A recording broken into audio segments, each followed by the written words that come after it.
Oui, effectivement, le dépôt de CV dans les sites de recrutement, il est judicieux. Pourquoi? Parce qu'effectivement, il y a un rédacteur de CV et le rédacteur de CV, il a été pensé, il a été conçu de telle façon qu'on y mette les informations les plus importantes.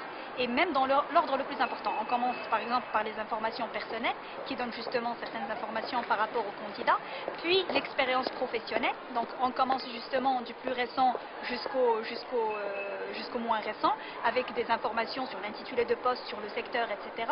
Ensuite, il y a la formation, donc on entre le diplôme, l'institution, on a une autre diplôme, et puis des informations supplémentaires, genre les compétences, qu'est-ce qu'on sait faire, les langues, et puis la vie associative et tout ce qu'on fait en plus. Alors l'intérêt de ces rédacteurs, c'est que ça évite qu'on commence à réfléchir quant à la forme ou le format du CV, on ne se concentre que sur le contenu parce que le système, il vous aide et il oriente le candidat à bien mettre en organisation ces informations.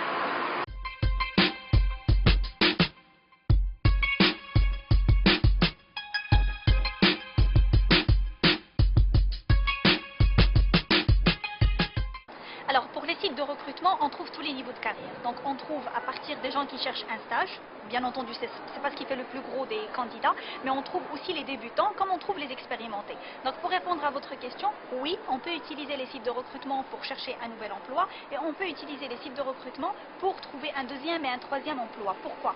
Parce que les sites de recrutement, ils attirent les entreprises à venir déposer leurs offres d'emploi ou tout simplement rechercher dans la CVTech des CV justement qui correspondent aux besoins de l'employeur. Donc ces entreprises-là, ils viennent sur ces sites et ils achètent ce service parce qu'effectivement, ils savent qu'il y a une majorité, il y a un grand nombre de CV et ils auront le choix. Donc s'ils payent pour avoir ce service, c'est qu'ils veulent l'amortir. S'ils veulent l'amortir, c'est qu'ils vont donner sa chance à tous les CV sur lesquels ils tombent ou à tous les CV qui postulent à leur offre d'emploi.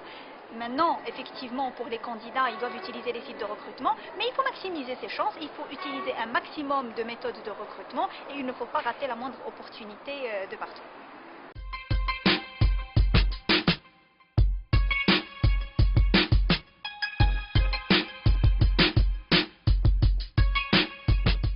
Alors, comment réussir sa recherche de l'emploi sur le web?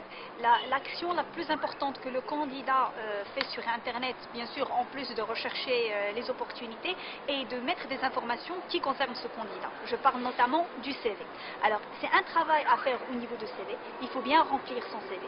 Il faut le soigner. Il faut mettre toutes les informations qui vont être utiles pour que l'employeur prenne votre CV et non le CV d'un autre. Ce qu'il faut savoir, c'est que le web, il donne l'opportunité aux candidats de trouver beaucoup d'opportunités, mais il donne aussi l'opportunité aux employeurs de trouver beaucoup de CV. Donc si votre CV est vide, s'il n'y a pas beaucoup d'informations dessus, s'il n'est pas différencié et s'il n'attire pas, il ne va pas attirer l'employeur. Il va l'ouvrir, il va voir qu'il n'y a pas beaucoup de choses intéressantes et qu'il va le fermer. Donc elle est très efficace, mais à partir du moment que le candidat prend le temps justement de bien remplir son CV, de bien le soigner, de mettre en valeur ses expériences et puis de le mettre à jour systématiquement. Parce qu'un CV sur un site de recrutement, quand on le met, après si la date n'est pas mise à jour, quand les employeurs ils font leur recherche, il ne va pas sortir en premier.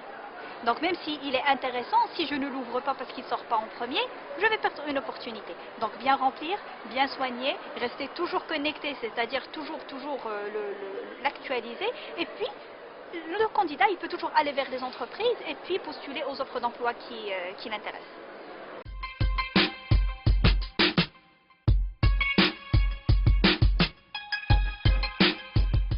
Alors le recrutement en ligne, comme méthode, il a démarré au Maroc en 2006. Depuis 2006 jusqu'à aujourd'hui, on trouve qu'il est en train de prendre de plus en plus de l'ampleur et il va continuer parce que c'est une méthode qui est efficace et qui est facile et qui ne demande pas beaucoup. Il ne demande pas un déplacement, il ne demande pas qu'on cherche à droite et à gauche puisqu'on trouve les offres au même endroit. Comme je vous ai dit tout à l'heure, on regroupe un maximum d'opportunités au même endroit, donc ça rend la vie beaucoup plus facile aux candidats.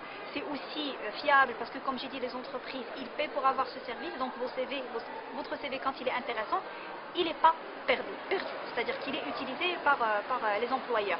Il faut savoir que de plus en plus il va gagner en ampleur. Je sais que par exemple aujourd'hui dans des pays, il y a des pays où nous sommes présents depuis un moment, notamment depuis 2000, dans ces pays-là aujourd'hui le recrutement en ligne il constitue 62% des méthodes de recrutement qui est utilisée. Donc il continuera à prendre de l'ampleur.